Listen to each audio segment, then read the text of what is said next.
Hello, everyone. My name is Stanley St. Rose, and today we're going to be talking about Rappaccini's Daughter, written by Nathaniel Hawthorne. Now, before I go into some analysis of this work, please remember to leave a like, subscribe, and/or comment so the channel can continue to grow. So, Rappaccini's Daughter, very interesting story here by Nathaniel Hawthorne. Nathaniel Hawthorne here really creates a captivating, interesting story. It kind of reminds me of Romeo and Juliet. There's some Romeo and Juliet in it because of the love story that's in here. But there's rivalry. There's a battle of rivals. There's a lot going on here. So basically, what happens within the short story, you have this young college student. His name is Giovanni. He's in Italy and he's studying. Right, he moves to this apartment that's not really that. It's not a rich apartment. He doesn't have a lot of money, but he moves into this apartment and outside the window of this apartment, he sees Rappaccini's garden. Now, Rappaccini is the scientist who pretty much he plants poisonous plants. He grows poisonous plants, and he does miraculous elixirs, and he's creating things with them. Right.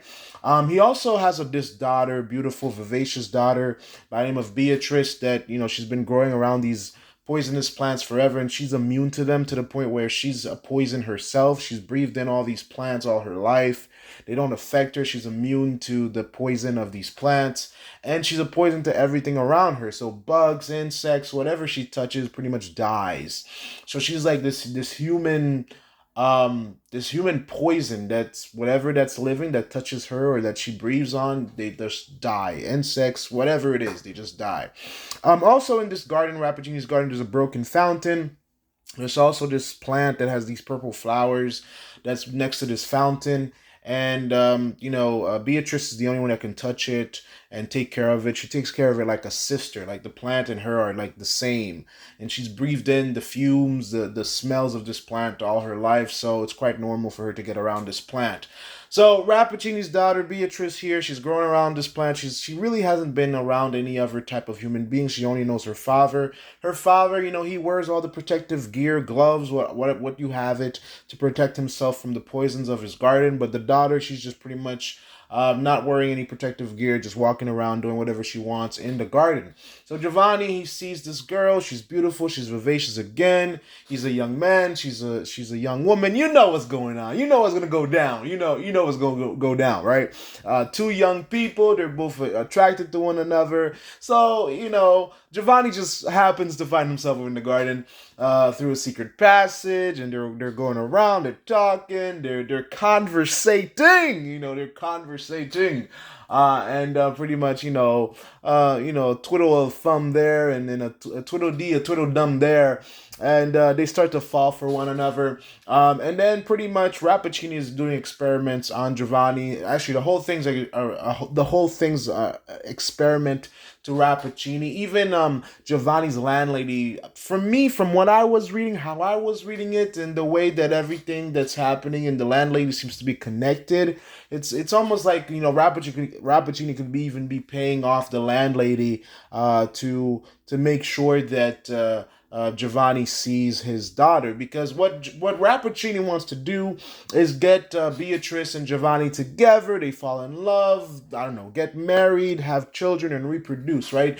He wants them to procreate, and so basically throughout the whole story, while Giovanni was walking around the garden without protective gear, he was getting introduced to the poisons to the point where he becomes poisonous himself, and Beatrice is poisonous herself. So if they were happen to get married, have kids, they would be this poisonous couple, and they could be living weapons. They could kill anybody that they want to. All they have to do is get close to a person, breathe on them, spend time next to them, and the person would die. Because pretty much they're deadly to the touch. They're like an invincible weapon. That's what Rappaccini was planning. So there's another intelligent person, a professor by the name of Baglioni. Baglioni here. He is a very interesting character. Because he is friends with Giovanni's father. They were friends together, and Giovanni did go and see him and talk to Baglioni. Baglioni is a rival of Rappaccini. They don't pretty much agree with anything. Baglioni does say within the short story that Rappaccini He doesn't really care. He's indifferent towards human suffering, so he really doesn't care about other people that much. He's a pretty cold man. I mean, look at what he did to his own daughter. He turned his own daughter to a weapon, to a poison. So Baglioni, what Baglioni says about Rappaccini is right. Rappaccini is cold. If he can turn his own daughter to poison because she's isolated by herself, she's poisoned. She can't have a dog. She can't have a pet. She doesn't have brothers or sisters. She doesn't have a boyfriend. We can assume, we can speculate that she's never been with a man in her life. She's never known any type of affection, whether it is romantic, familiar, or really she's never had of. It doesn't seem like she had any type of connection with any human being at all. So she's lived a very isolated life, lonely and alone life. All she's known on her life is that purple plant that she calls sister, which is very sad and very gloomy. And so, yeah, what Baglioni says about Rappaccini, that he's very cold and he's indifferent to human suffering. It's true. It's very true. Because we see what he did to his own daughter. So think about other human beings, what he would do to other human beings. So Baglioni does have conversations with Giovanni within the short story. He even tells him about Alexander the Great. That one time, they send Alexander the Great, a woman that was poisonous to everybody around her, and that is like pretty much to Baglioni tells Giovanni the story to show him the same way that Alexander the Great had a woman that was sent to him that was poisonous, is the same way that Beatrice is poisonous, and she was raised the same way that this woman that went to Alexander the Great was raised. And so Baglioni is trying to, he figured out that Rappaccini has this plan, this machination, this inner machination that he wanted to accomplish with Giovanni. And so Baglioni steps in to pretty much foil and destroy the plans of Rappaccini, because he knows that Rappaccini is evil. And since Baglioni was friends with Giovanni's father, Baglioni is like, I'm going to protect my friend's son here. And so he does give Giovanni an elixir that would pretty much cure poisons. It's like the best antidote towards Rappaccini's poison. So Baglioni does give Giovanni that elixir, that antidote.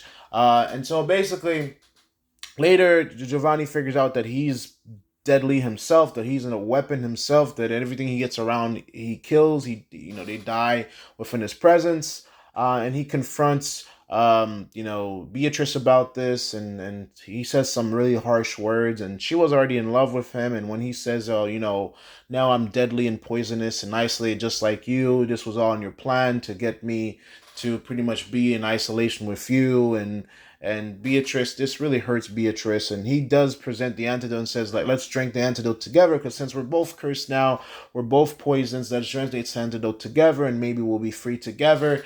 But Beatrice says, let me drink it by myself, and then after seeing what happens to me, then you can drink it, and we can be together and not be poisonous people. But when Beatrice drinks the antidote, she dies because she is not poisoned. If you're poisoned, you drink an antidote. You drink an antidote, then you can get cured. But if you're poisoned yourself, well, then it doesn't work like that. So she dies after drinking the antidote. Rappaccini comes out from the shadows and like, no, this is horrible, because my plan was to get you both poisonous people together so that, you can procreate and have lots of babies and all that kind of stuff. But that's not what happened. So Beatrice dies, and Giovanni is like, wow. And the whole plan is revealed that Rappaccini was just trying to get them together to procreate, and get two poisonous people together so that they can procreate and all whatnot, and make them weapons, a family of weapons. Yeah. So Rappaccini, very strategic in his evil schemes. He does look like a villain. He seems like a villain. Growing poisonous plants, turning people into poisons, living, breathing poisons to kill anybody. So after Beatrice's daughter, after Rappaccini's daughter dies, after Beatrice dies, Baglioni like pops out from a window and be like, yeah, I killed her. I foiled your plan. Well, Baglioni's elixir, an antidote, killed Beatrice, so I don't know why he's celebrating at the end of the short story. It's kind of very sad and dark. But that's how the short story ends. Beatrice dies, and Rappaccini's plan is ruined, and he has no daughter now. And Giovanni is, well, he's still a poison because the short story doesn't tell us that he gets cured at any point.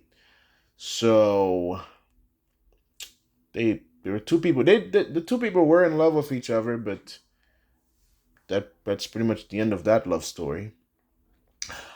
Yeah. So in terms of deeper meaning analysis, well, in terms of deeper meaning analysis here, there's a lot to think about. I mean, we can see that Rappaccini is a very cold, dark person. He's all about science, and it shows you how deadly science can be, and when scientists go too far and try to play God, and that it can lead to some deadly results. That's one. And number two is like, Beatrice and Giovanni were just puppets in a rivalry between Baglioni and Rappaccini.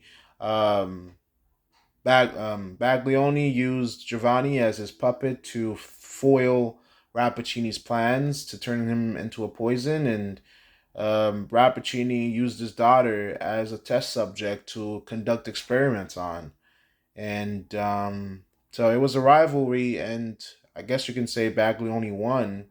But at the same time, it's really dark on both sides. The heartlessness of Baglioni, because you did kill the man's daughter, but at the same time, the man is a horrible man because he was using his daughter as a test subject. And Giovanni was just a pawn in this, that he kind of fell in love, and the girl that he fell in love with is a poison. He was poisoned, and very dark stuff. So this short story, in terms of analysis, you get isolation for both Beatrice and Giovanni, and they're trying to get out of isolation, but really they're puppets to a rivalry. Trying to play God. So these brilliant men, Baglioni and Rappaccini, they're very smart, very intelligent, but they try to play God, and they get people killed and ruin lives and ruin people's emotions and damage people's mental health because Giovanni's never going to be the same. And also, yeah, the heartlessness of scientists. I mean, we all know the benefits of science, medicine, and all that kind of stuff. But sometimes doctors, scientists, and people and deep thought and great thinkers, they can lose sight of their humanity and their emotions because yes, science calls upon facts and observation and research, but at the same time, I feel like sometimes science forgets about the emotions and feelings and expression, and those are huge parts of existing. And that's a huge part of the human consciousness, emotions and feelings. Because, like, emotions and feelings, we can observe them and understand them and we can feel them, but these are some things that I think they're beyond human understanding in terms of sometimes you don't even know what you're feeling. Because, like, the strangest thing I've ever experienced in my life is like, when you're like you're experiencing different emotions at the same time. Let's say like you're angry and happy and confused at the same time. Like you can experience multiple emotions at once. It's like when people cry when they're happy. It's strange. It's like you're so happy you're crying, but crying is usually associated with sadness. But you also cry when you're sad. But then we call the joyful tears of joy. So you can see how human emotions they're complex. So I feel like sometimes men of science like Rappaccini and Baglioni, sometimes they're so smart and so sticking with the facts and things like that, that they forget about, hey, the people that you're using are human beings, and human beings shouldn't be test subjects. So that's my 2 cents. Well, please remember to leave a like, subscribe, and or comment, and I'll see you guys in the next video. That's a wrap.